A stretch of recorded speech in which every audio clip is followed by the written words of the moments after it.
Halo teman-teman, apa kabar kalian semua hari ini? Semoga baik-baik aja ya. Oh ya, di masa pandemi ini kalian lebih baik di rumah aja ya teman-teman. Jangan pergi kemana-mana dulu.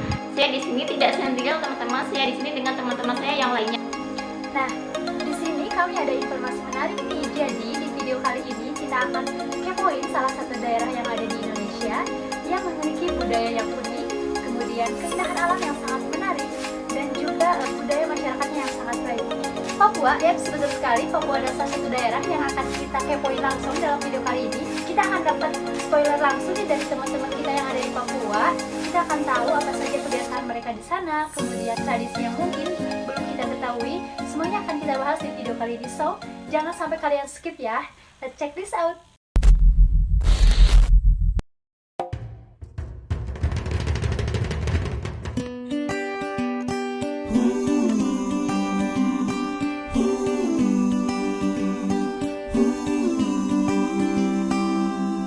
Aduh, mama lihat sapu hati suta tinggal di gunung-gunung, di lembah-lembah di Papua.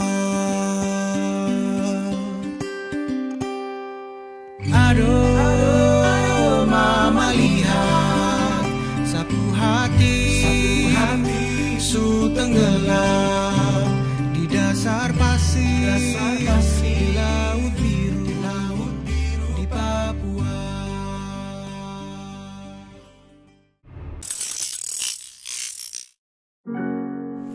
Eits, tunggu dulu. Ada pepatah bilang, tak kenal maka tak sayang. Nah, kita kenalan dulu yuk sama teman-teman kita yang di Papua. Check this out. Halo, perkenalkan nama saya Sasmita Bindosano. Saya tinggal di kota Jayapura, Provinsi Papua. Halo semua, nama saya Carlos Daniel Warishu. Perkenalkan, nama saya Virgi Dias. Saya berasal dari Kabupaten Mimika, Provinsi Papua. Perkenalkan, nama saya Vian. Perkenalkan, nama saya Agung Boy Papuanis Padang, asal daerah dari Sentani, Kabupaten Jayapura. Ya, perkenalkan, nama saya Fadli. Saya tinggal di Jayapura, Papua.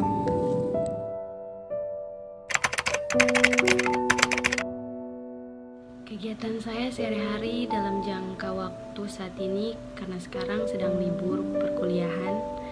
Jadi saya berjalan-jalan saja menikmati keindahan alam Papua di kota Jayapura ini.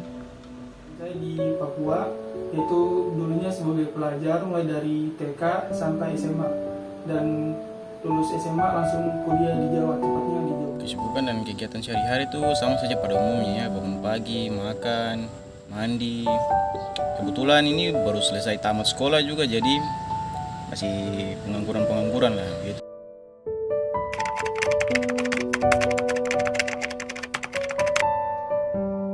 Kalau untuk komunikasinya seperti biasa ya, karena kan di sana tuh bisa berbahasa Indonesia. Mereka bisa berbahasa Indonesia tapi dengan menggunakan logat Papua yang kayak, tapi bahasanya itu hampir sama aja sih sebenarnya.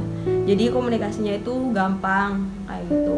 Kita di sini biasanya pakai cara bicara dengan logat sih atau dialek gitu, macam tidak pakai bahasa daerah asli, karena di Timika sini ada dua bahasa besar, yaitu bahasa Amume dengan bahasa Kamoro.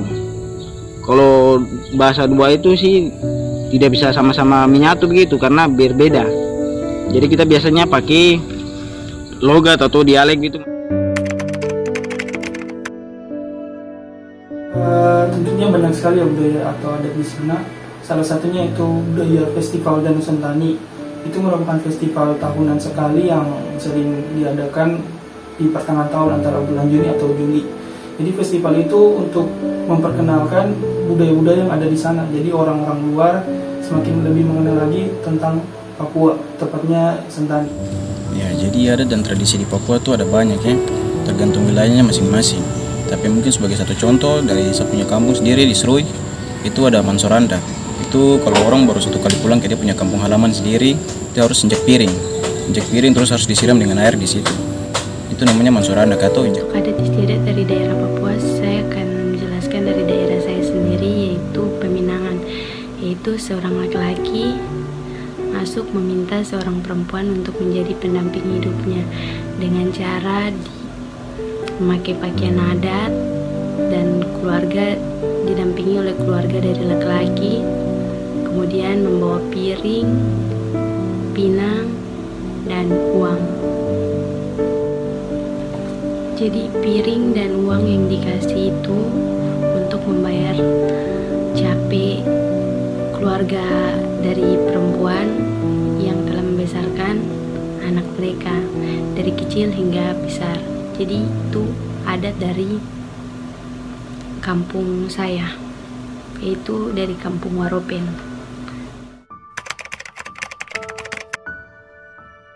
Kalau di Timika sini makanan khas ada sagu bakar.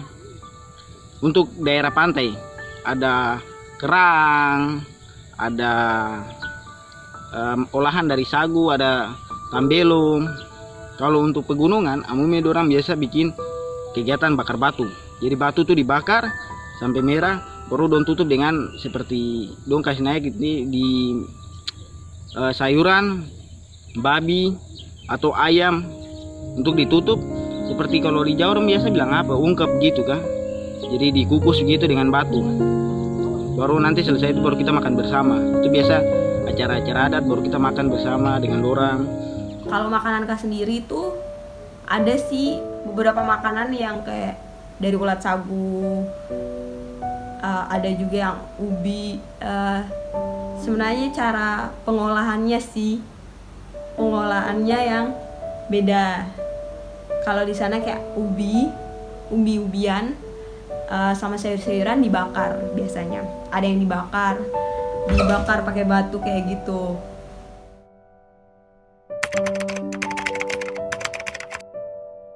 Destinasi wisata selain di Raja Ampat adalah di Kabupaten Jayawijaya atau di Kota Wamena, Kota Dingin. Wamena itu sangat bagus, seperti di Gunung Susu, di Batas Batu, di Danau Habema. Dan Danau Habema adalah danau tertinggi pertama di Indonesia karena paling tinggi di atas gunung. Mungkin kalau soal destinasi-destinasi di Papua memang banyak ya. Mungkin sebagai salah satu contohnya juga selain Raja Ampat itu ada Taman Nasional Teluk Cendrawasih. Itu mungkin juga bisa jadi salah satu destinasi yang seru kalau mau dikunjungi. Kalau di Jayapura sini tuh mungkin bisa pergi ke Kali Biru di Jayapura sini. Salah satu destinasi wisata yang harus dikunjungi atau di tempat saya ada wisata air. Tentunya ada air terjun Gunung Siklop dan Pantai Harlem dan masih banyak lagi. Kenapa harus berkunjung ke sana? Karena wisatanya sangat bagus, masih asri, jauh dari perkotaan, jadi tentunya sangat menarik untuk dikunjungi.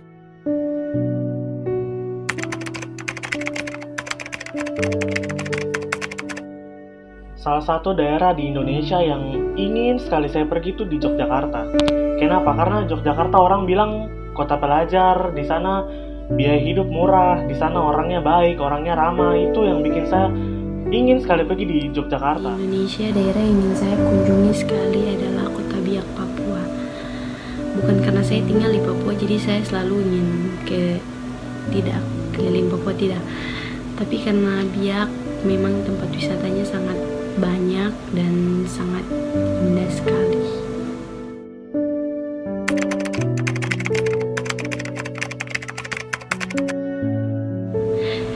Sangat cinta kepada Indonesia. Indonesia tuh unik. Kenapa saya bisa bilang unik? Contoh macam di Pulau Jawa sana yang saya lihat tuh orang Jawa tuh kelihatannya sama tapi ternyata itu berbeda. Contohnya orang Jawa Tengah dan Jawa Timur dan Jawa Barat itu kelihatannya sama tapi ternyata itu berbeda. Itulah yang bikin Indonesia itu unik. Jadi kelihatannya sama tapi berbeda. Untuk Indonesia adalah negara yang menarik karena banyak orang-orang yang berkumpul di situ. Ada orang Jawa, orang Sumatera, orang yang rambut lurus, ada orang yang rambut keriting. Dan semua itu bersatu. Kadang-kadang kalau kita di tanah rantau begitu, asik dengan orang-orang yang beragam gitu. Indonesia di mata aku tuh adalah salah satu negara yang memiliki kebudayaan Indonesia, kebudayaan yang bermacam-macam, terus banyak pulaunya, punya banyak bahasa, dan salah satu yang bisa dikatakan adalah negara yang sopan, kritis, dan punya banyak keistimewaan yang kita nggak ketahui kayak gitu.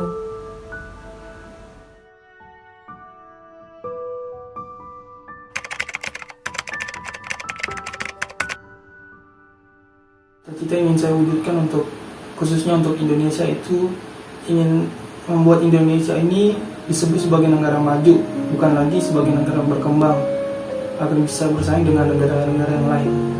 Kemudian khusus untuk Papua ingin meningkatkan atau fasilitas di berbagai bidang, tepatnya di bidang kesehatan, pendidikan, sarana prasarana agar tidak tertinggal dari provinsi-provinsi lain yang ada di. Kalau untuk impian saya sendiri itu saya sangat ingin orang berkulit hitam juga menjadi presiden di negara Indonesia. Amin.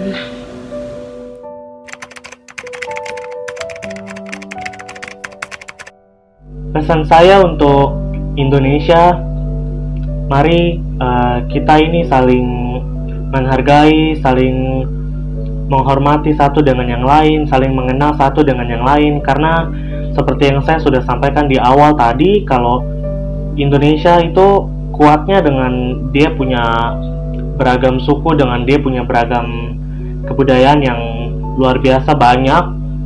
Dan mari kita sebagai orang Indonesia tuh kita bersatu dari timur sampai ke barat. Itu kalau kita sudah bersatu, Indonesia dia akan menjadi negara yang kuat dan negara yang luar biasa sekali. Mungkin pesannya tolonglah membangun kembali ke daerah yang terpinggir seperti Papua. Kadang-kadang di Papua ini orang Papua lebih mengenal orang Jawa dari media. Berbicara tentang Jawa, Jakarta, Pulau Jawa. Jadi kita tahu daerah-daerah Jawa, tapi bagaimana sebaliknya orang dari Pulau Jawa atau orang Indonesia yang di Jawa apa mengerti tentang Papua? Mungkin bagi saya pesannya adalah mari kita sama-sama saling mengenal. Kita sudah mengenal Indonesia di Pulau Jawa, Indonesia itu bagaimana. Jadi mungkin janganlah ada pertanyaan lagi, Papua itu di mana? Papua itu hitam kah semua orang Papua? Apa Papua itu mereka masih pedalaman, masih tidak punya listrik? Kan banyak di sana tuh pertanyaan-pertanyaan aneh seperti begitu.